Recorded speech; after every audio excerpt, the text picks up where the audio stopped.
A nju će započeti dječji tamburaški orkestar osnovne škole Popovača. Najbrojniji su na našoj smotri, to je dokaz da djeca vole svirati i da se u Popovači njeguje tamburaška glazba. Pozdravimo jednim toplim pljeskom 60 tamburaša koji u ovom sastavu djeluju 10 mjeseci.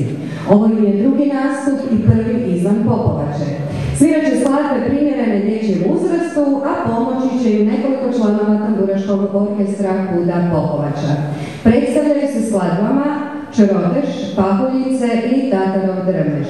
Solistica na violini je Barbara Belović, voditelj gospodin Dražen Mlakar. Neka im je sa srećom.